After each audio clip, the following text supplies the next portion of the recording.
আমি এখন আসছি হচ্ছিল জমটেইন বিচে। এটা হলো পাতায়া বিচ থেকে প্রায় 7 কিলোমিটার দূরে। তো ওইখানে হলো যেটা লাস্ট আমি বলতেছিলাম যে ওখানে খাবার দেওয়ার কথা ছিল 4টা থেকে, কিন্তু আজকে তারা হচ্ছিল ক্লিনিং সার্ভিসে কাজ করতেছে, এই জন্য তারা আজকে ওই শোটা করতে পারেনি। তো যার কারণে আমি পরে ওখানে প্রায় 5টা পর্যন্ত থেকে পরে এখানে চলে আসছি। এখন বাজতেছে প্রায় 5:55, 6:30টার দিকে হলো সূর্যাস্ত যাবে। তো এই বিচে নাকি সূর্যাস্তটা খুব ভালো দেখা যায়, আমি দেখলাম আর কি, যার কারণে আসলাম আজকে একটু সূর্যাস্তটা ভালো মতো দেখার জন্য। কারণ খাওথং হিলে খুব একটা বেশি ভালো মতো ভাবে দেখতে পারিনি, এই জন্য আসছি এখানে। তো এখানে সমুদ্রটাও খুব ভালো লাগতেছে, এটাও কিন্তু সেই একই আন্দামান সি।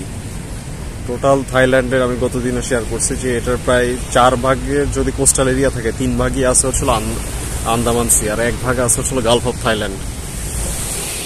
সমুদ্রের তীরে হাঁটাহাঁটি করতে খুব ভালোই লাগতেছে। মানুষ এখন অনেক কম, মানে এখানে মূলত রাতের সন্ধ্যার পরে আর কি এখানে মানুষের ভিড় জমে। আমি শুধু আসছি শুধুমাত্র সূর্যাস্তটা দেখার জন্য। সূর্যাস্তর ভিউটা আসলেও সুন্দর লাগতেছে দেখতে, এবং খুব কাম এন্ড কোয়াইট একটা বাতাস হচ্ছে, সমুদ্রের গর্জন সব মিলে সুন্দর লাগতেছে জায়গাটা। বিচে এখন তেমন একটা বেশি মানুষ নেই বললেই চলে। অবশ্য এই বিচে তুলনামূলকভাবে একটু ভিড় কম, যেটা হচ্ছিল পাতায়া বিচ যেটাকে বলে, যেটা সিটির ওই দিকে যে বিচটা আছে, ওই বিচটা হচ্ছিল একটু, ওই বিচে মানুষের সংখ্যাটা একটু বেশি, কারণ ম্যাক্সিমাম মানুষজন থাকে হচ্ছিল ওইখানে, কারণ ওয়াকিং স্ট্রিটটাও ওইদিকে, তো যার কারণে, কারণ ওয়াকিং স্ট্রিটটাও পাতায়া বিচের কাছাকাছি, যার কারণে আসলে সেখানেই টুরিস্টরা বেশি, কত হোটেল রিসর্ট বা ডর্মস গুলো আছে সেখানে সবচেয়ে বেশি থাকে। আমিও ওখানেই একটা ডর্মে বসছি বর্তমানে। সূর্য এখন প্রায় শেষ দিগন্তে আছে, অস্ত যাওয়ার পালা সূর্যের এখন। তোমরা দেখতে পাচ্ছেন আমার পেছনে একদম সূর্য, পেছনে ছোট্ট একটা আইল্যান্ডের মতো আছে, ওই আইল্যান্ডের একদম চূড়ায় কিন্তু সূর্য পড়ে গেছে। আর মোটামুটি 10 মিনিটের মতো সূর্যাস্তটা থাকবে। আমিও এখানে 10 থেকে 15 মিনিটের মতো থাকবো, এরপরে হোটেলের দিকে ব্যাক করব। তো আমি আগামীকালকে চলে যাব হচ্ছে ব্যাংককে। তো ব্যাংককে আগামীকালকে চলে গিয়ে পরশুদিন সকালবেলা ফ্লাইট। তো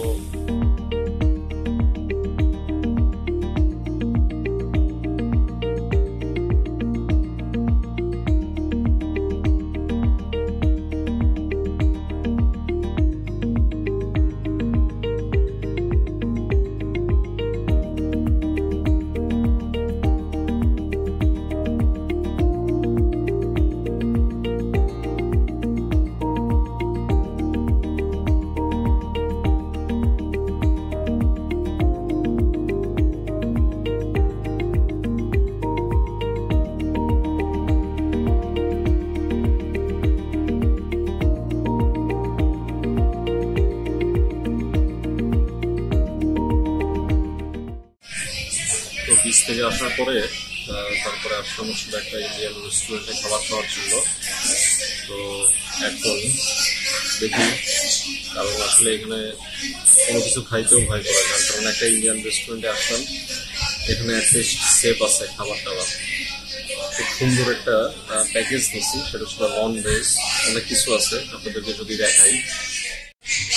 এখানে আছে হচ্ছিল 2টা রুটি আছে, তাওয়া রুটি, ভাত আছে, সালাদ আছে, টক দই আছে, ডাল আছে এবং চিকেন কারি আছে। এই টোটাল প্যাকেজটা আমার পড়ছে হচ্ছিল 170 বাত, মানে বাংলাদেশ টাকায় যদি বলি প্রায় 550 টাকার মতো পড়ছে। টেস্ট করে দেখি কিরকম। রুটি দিয়ে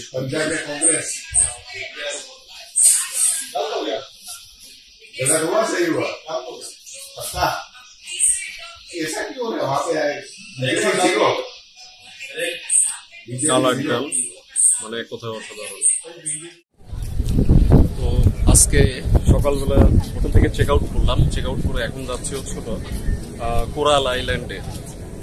ভাবলাম সময় আছে, এত সকালে আসলে ব্যাংকক গিয়ে খুব একটা বেশি কাজ নেই, এই জন্য চিন্তা করলাম যে দেখি একটু কোরাল আইল্যান্ড থেকে ঘুরে আসি। এখানে একটা বালি হাই পিয়ার নামে একটা ঘাট আছে, ওয়াকিং স্ট্রিটের একদম সাথেই।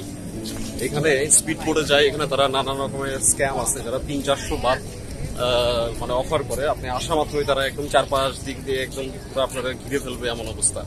তো একদম সোজা চলে আসবেন, ডান দিকে পরে হচ্ছিল স্পিড বোটের, আর হচ্ছিল একদম সোজা আসলে পরে হচ্ছিল ফেরি ঘাট আছে। তো ফেরি প্রতি 1 ঘন্টা পর পর চলাচল করে। ফেরিতে নেয় হচ্ছিল 30 বাত কোরাল আইল্যান্ডে, আর তারা স্পিড বোটে নেয় হচ্ছিল মিনিমাম 300 থেকে 400 বাত। গরম প্রচুর পড়ছে, পুরো স্কিন বার্ন হয়ে যাচ্ছে। তো আমাদের ফেরি ছেড়ে দিচ্ছে, এখান থেকে যাইতে সময় লাগে হচ্ছিল 45 মিনিট। 30 বাতে 45 মিনিট একটা জার্নি। আমরা যাবো কোরাল আইল্যান্ড, অনেকে নাম জানে হচ্ছিল লার্ন স্নোকেলিং এর জন্য অনেক ভালো।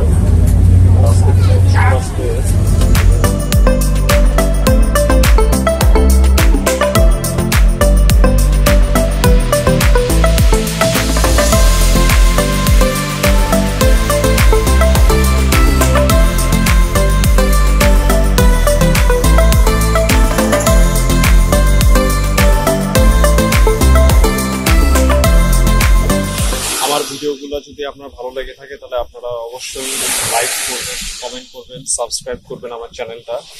আমি নিউ হিসেবে শুরু করলাম, কেমন লাগলো? জাস্ট আমার এই সকল ভিডিওগুলো আমার ফোনের ক্যামেরা দিয়ে এবং সিম্পল একটা সেলফি স্টিক দিয়ে করা।